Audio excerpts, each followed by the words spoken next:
This is the Maverick Minister Deranged Christmas Story podcast series. Hello, I'm Mike Davis. And I'm Grace Smith. And we want to welcome you to the third episode of our special Christmas edition of the Maverick Minister Deranged Bible Stories podcast series. Just in case you're listening to this episode, before you've had the opportunity to listen to episodes 1 and 2, let us catch you up to date on where this episode fits into the whole story. We've already heard about Zachariah, Elizabeth, and the birth of John the Baptist, as well as the message the Angel Gabriel brought to Mary about her becoming the mother of God's Son in episode 1. We've come to recognize that the Christmas story is as much about each of us now as it is about the people who lived it over 2,000 years ago. And we have heard the story of the birth directly from Joseph, Mary, the innkeeper, and his wife in podcast 2. So in this podcast, we will hear the rest of the Christmas story from the angels, shepherds, and wise men.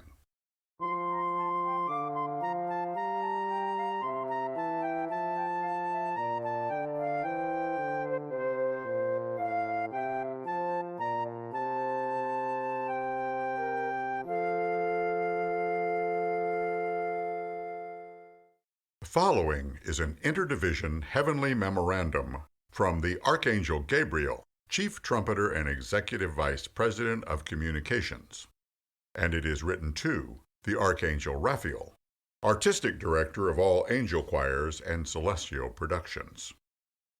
Dear Raphi, nobody is supposed to know about any of this quite yet. But since it's all going to happen within the month and you're going to be put in charge of planning the announcement ceremony, I don't see any harm in telling you what's going on. Besides, if I don't tell somebody soon, I'm going to strain a wing trying to hold it in. I'm talking about a birth that's coming up this next month on Earth. Now, I know that you're thinking births down there usually are not all that extraordinary. But this one is different. About 8 months ago, the Holy One sent me to Earth to deliver the strangest message of my career. Now, I've delivered a lot of messages to people, especially messages about having children. In fact, I've heard that some humans seem to think that every time I show up on Earth, somebody gets pregnant. But now that I think about it, I have delivered pregnancy messages to Abraham and Sarah, Jacob and Lee, Hannah, Rachel, and even that old priest Zachariah. But none of those messages were anything like this one. This was addressed to a girl named Mary, and it read like this. Behold, you will conceive in your womb and bear a son, and you will call his name Jesus. He will be great and will be called the Son of the Most High God, and the Lord will give him the throne, and of his kingdom there will be no end. To be honest, when I first read it, I thought the boss was joking. In fact, I laughed right out loud. You know how he kids around sometimes, like that time when he mixed up all the languages, or when he fashioned that big piece of land into the shape of a boot, or when he drew all of those pictures of dippers and things in the sky with the stars. I thought he was just kidding around with this message too. But he didn't laugh. He looked as serious as I've ever seen him. All he said was, "Be sure to deliver this personally." He was so serious that I didn't know what to say. So I just asked, "Shall I bring you back a reply?" He looked at me with that kind of sad look he gets sometimes when the humans are having a war, or when they're ignoring or destroying something that he especially loves. Then he said, "No, just deliver it. I'll know the answer before you will." I read the message again and I was still pretty confused, so I asked, "Lord, just in case she doesn't understand, would you explain to me what the message means?" Raphi, you'll never believe what he told me. He said that he was going to become one of them. That's right. God himself, the high and lofty one who inhabits eternity, the creator and sustainer of the universe, is going to be born from a human woman, and God is going to become a human being. Now, I can remember him doing some pretty strange things in the past, but this is just too much. As soon as he told me, I couldn't help myself. My wings started trembling, and I blurted out in a far too forceful tone, "Oh my God, no! You can't do this. It's absurd.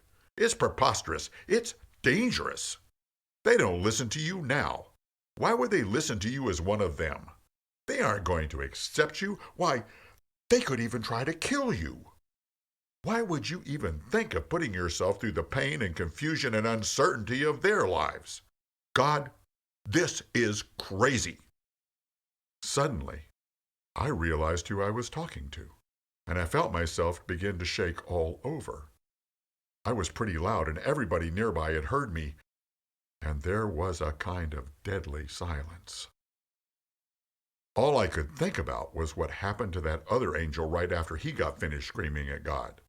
I think his name was Lucy, or Lucifer. Yeah, Lucifer, that was it. Well, to everybody's surprise, especially mine, the boss wasn't angry. He looked at me standing there shaking, and he smiled. Then he put his hands on my wings and said, "Gabriel, you're right. Most of them probably won't listen to me, and most of them probably won't accept me. I'll suffer pain and confusion and uncertainty. And suffering death is definitely a real possibility. But there's no other way. There's no other way to convince them that I love them too much to let them go on trying to live without me. I've tried every other way to show them, and yet they go on with their day-to-day lives as if nothing in the universe mattered except them. They try so hard to be happy and secure without me, but they destroy themselves and each other in the process.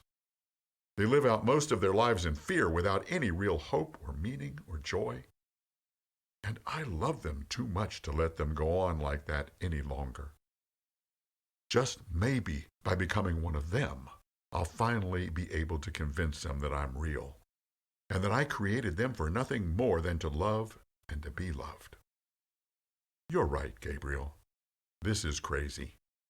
But the ones who are willing to believe in my craziness will be saved from their insanity. Reffy, you just can't argue with him when he starts talking like that. So I went to deliver the message. When I got there, the address wasn't exactly the palace of a king or a queen. It wasn't the home of a great orator or statesman. It wasn't even an upscale condo. It was a small, cheap, tacky house in the poorest part of a little town called Nazareth. And Mary, the girl God chose to bring him into the world, she's sweet, but she doesn't seem very bright. She's 15 years old and not even married. She's an unwed teenager, for God's sake. But I had my orders, so I gave her the message, and I half hoped that she'd say, "No way." But she didn't. She looked scared and confused, even a little more so than most of them do when one of us shows up. But she said, "If God really wants me to do this, then I'll do it." She's got a lot more character and courage than I expected, which makes me feel a little better anyway. But Raffi, I'm still scared to death to think of God putting himself and the future of the whole creation into the hands of creatures like this. I'll never understand what he sees in them. It must be a lot more than any of us can see. Anyway, tomorrow you'll be getting the official go-ahead about organizing the announcement ceremony. It's supposed to happen in a little town called Bethlehem. We have to make sure that at least this part of the project will happen in an appropriately elegant setting. So organize all the choirs and all the musicians you can find. What the heck? Gather the entire heavenly hosts. Let's make sure that the announcement is as big and as brassy as possible. We don't want anybody to miss it. The focus has to be on getting everyone's attention and waking them up to what's going on. If we can let them know that he's coming, maybe it'll make a difference. With you in charge, Raffi, I know it'll be great. So give my love to the choirs. Ciao. Gabe.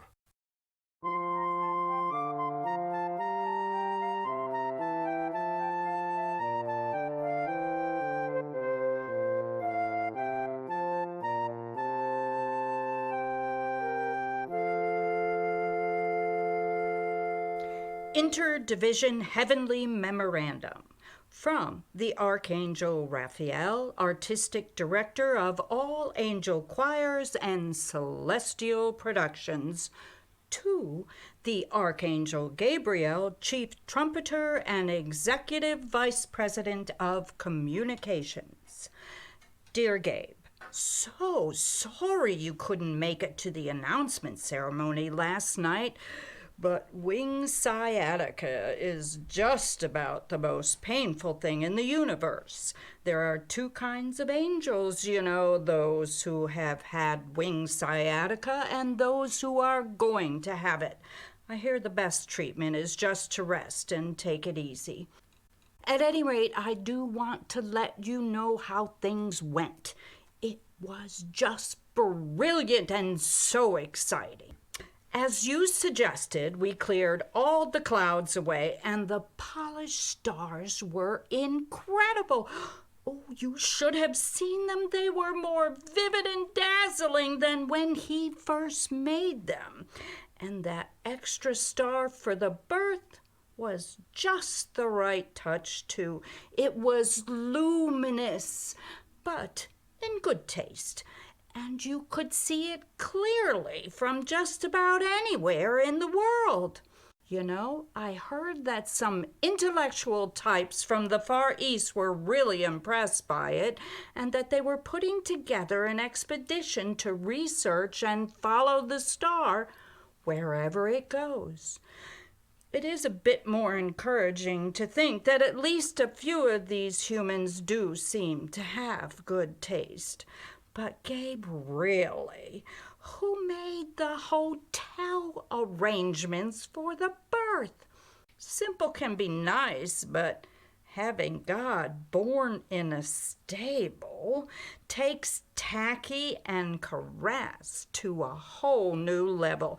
I mean, this place was the pits. Animals, bad smells, and all. I'd like to be a seraphim on the wall when Joseph fills out the review for this hotel. No stars. But the announcement ceremony itself couldn't have been better. It far surpassed even my wildest expectations. All of the angelic choruses, the orchestra, trumpeters, even the cherubs appeared and made music so beautiful that it would curl your wingtips. You know, they haven't sung like that with such joy since before the flood. Well, the whole thing was really a wonderful experience. There were enough of us to fill up the sky from Bethlehem to Jerusalem, and the sound of the music must have carried for 500 miles.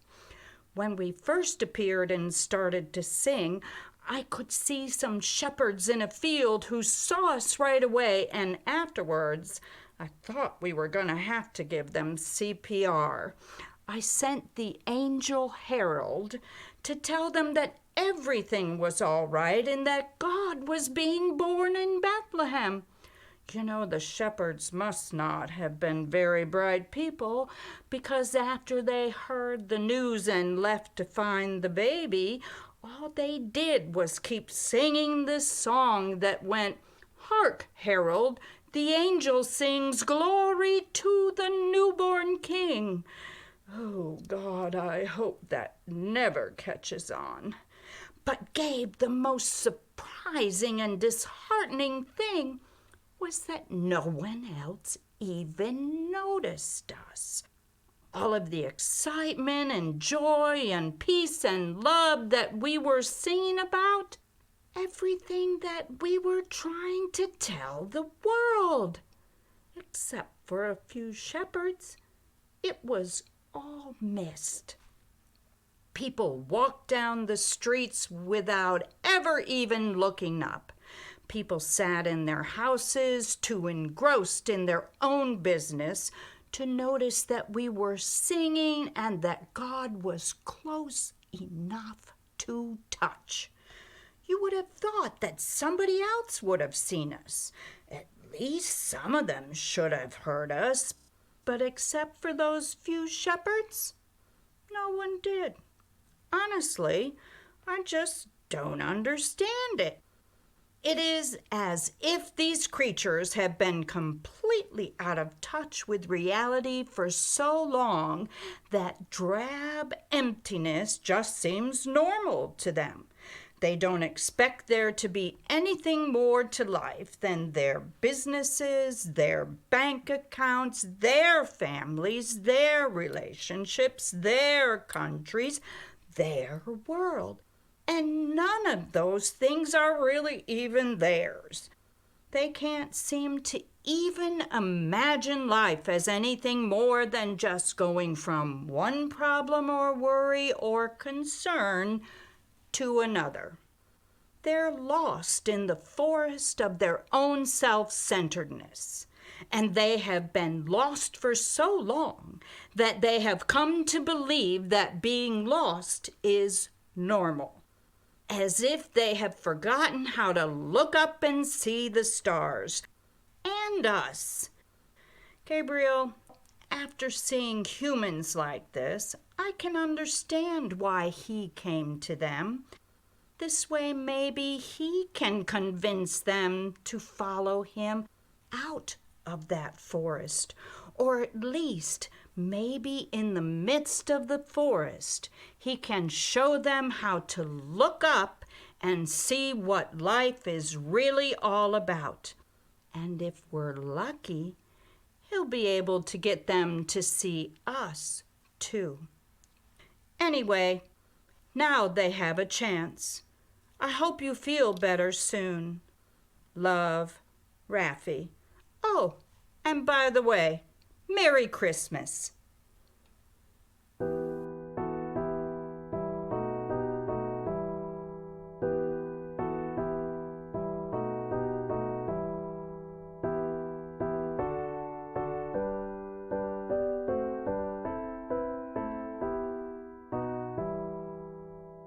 The following is a letter written by Gaspar, one of the wise men who visited Jesus after his birth, and it is addressed to Gaspar's mother. Dear Mom, when you and Dad sent me to college and then on to graduate school for a master's degree and finally on for my PhD, you said you wanted me to be a wise man. And now I am one. Dr. Gaspar. I know you believed all this education would land me a job with prestige, sophistication, and comfort. Well, let me tell you, for the past 18 months, I've been bounding around following a star all over the Middle East from the hump of a camel. And I want you to know that there is nothing prestigious, sophisticated, or comfortable about any of it. But there is one saving grace. Except for the other two wise men, and I use the term loosely, I may be the most educated camel jockey in the world. As I'm sure you are wondering at this point, no, I am not writing to ask for money. I'm writing because this project is finally over and tomorrow we start for home. And I want to let you know that I am well and tell you about this whole experience, which no one will ever believe. When this expedition began, none of the three of us ever really expected that it would take so long or that we would have to travel so far. We each had our own theories about the star, but we never expected that this would become such an earth-shattering discovery. Old Professor Melchior, who was the first to discover it and who wrote the grant for this expedition, was convinced that the star was completely new and significant. And because it had never been seen before, some great world event was connected to its appearance.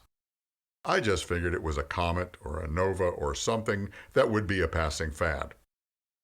And crazy old Dr. Balthasar thought it was a UFO, full of creatures from another planet who wanted to make contact with life here on the Earth. And he wanted to be the first to contact them.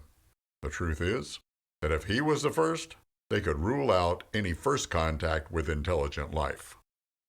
So, with our different theories, we all decided to follow the star, or comet, or UFO, or whatever it was until we found out the truth.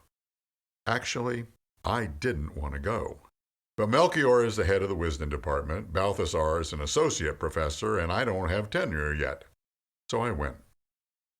We took instruments, technicians, food, tents, camels, and Balthasar took gold, frankincense, and myrrh to give as gifts to the little green guys he hoped to find. For months we followed that star, riding night after night on those camels. After a while, both my brain and my backside just hoped the star would disappear.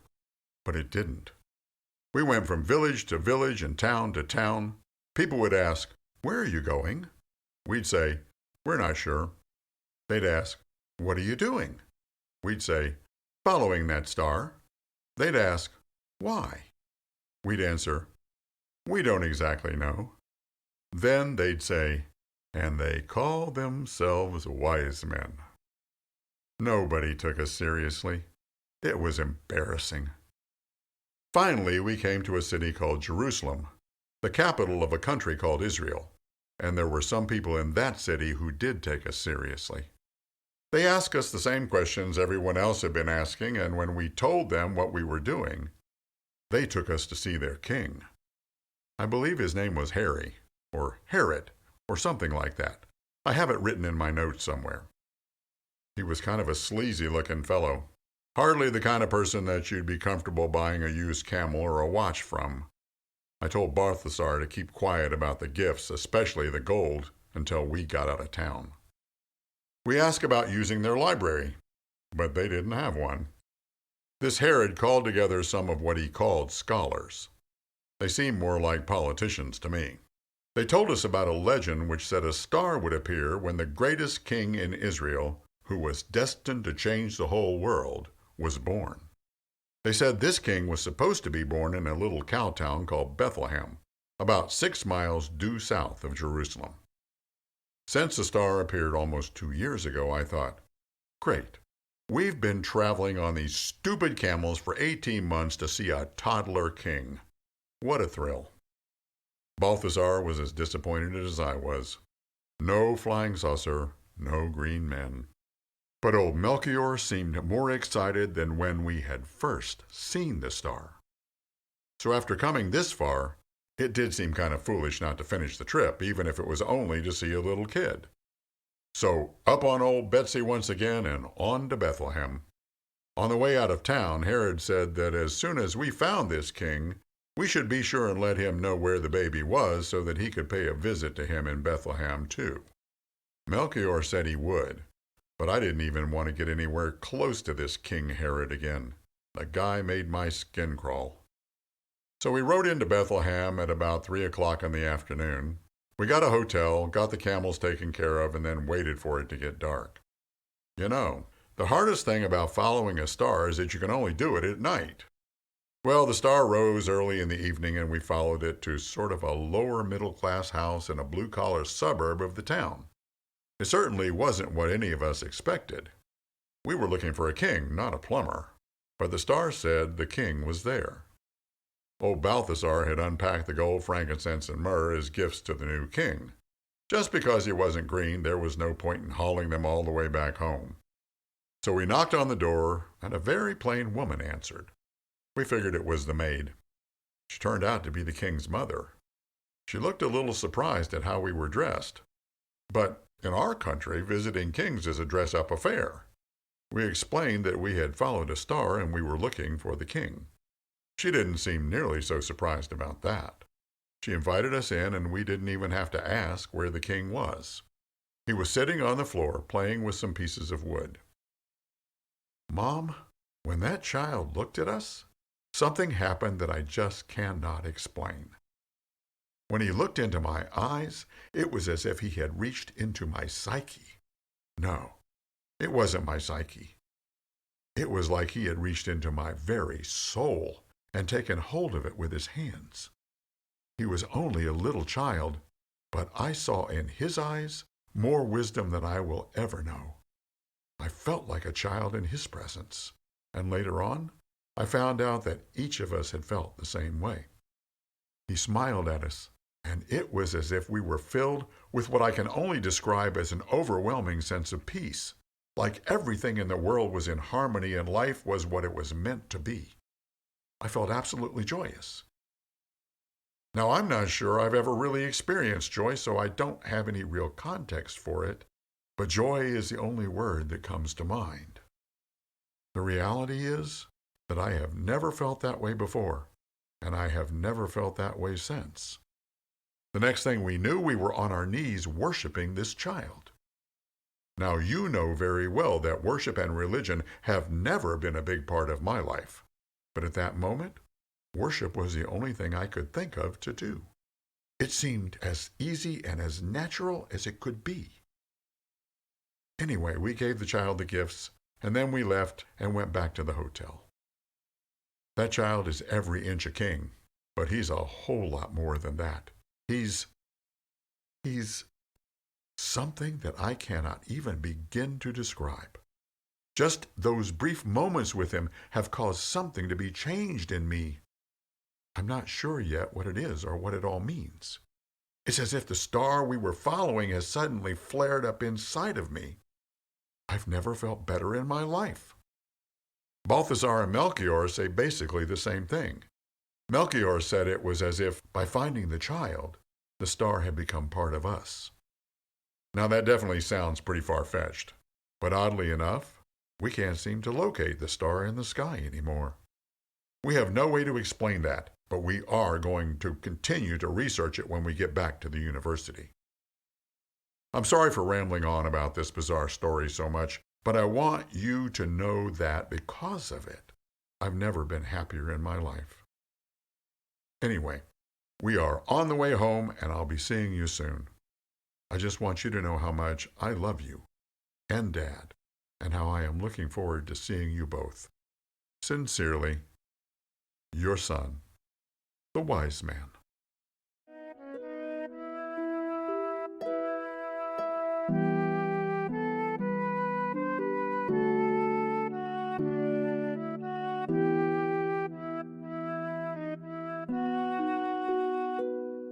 A few days after the Wisemen left, something terrible happened.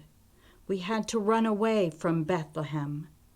Joseph woke us up in the middle of the night. Somehow he knew the authorities were sending the secret police to kill my baby. I still don't know why or how he knew, but he did. And so we ran as fast as we could out of that town with just the clothes on our backs. I heard later that Herod's secret police came in the night and that they took every firstborn baby boy in that whole town, under 3 years old, from every mother's arms, and they killed them right in front of their mother's eyes. It must have been horrible. My child lived and we got away. But oh, I can still feel the pain each one of those women felt. Why? For God's sakes, why? What kind of a God lets something like that happen? What kind of a God lets something like that happen? You don't really expect an answer to that question, do you? Maybe not, but I sure would like to have an answer that makes sense. Then I guess the answer is that the terrible, evil things people do just don't ever make sense. Not even in the Christmas story. That's not very satisfying, you know. I know, but it's the best I can do. Do you want to finish the story? Of course. I know. Context, setting, and drama. Joseph said we had to go all the way to Egypt that night and stay there until Herod died.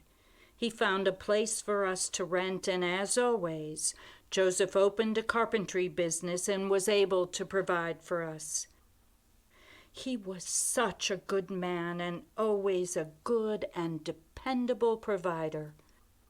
We stayed in Egypt for almost 3 years until we heard that Herod had died, and then we moved back to Nazareth, where we knew we would be safe. Little Jesus was 5 years old when we made that long trip to our hometown. I was so glad he was able to grow up there with our families around us. He was such a happy child. So this is where the Christmas story ends. We hope that this rendition of the story has helped put you into the Christmas spirit. And we hope that the real meaning of the season will make this Christmas both special and uplifting in the midst of all the struggles and challenges that have filled this very difficult year. In these past 3 episodes, our deranged and unique focus has been on the events in the biblical account of the Christmas story. In our 4th and final episode of the Deranged Christmas Story podcast for this year, we want to depart from the biblical accounts which shape the season and simply share some of our favorite and most heartwarming of the secular Christmas stories with you. We promise not to derange them, but just to present them as they were originally meant to be told. Thanks so much for listening, and have a Merry Christmas.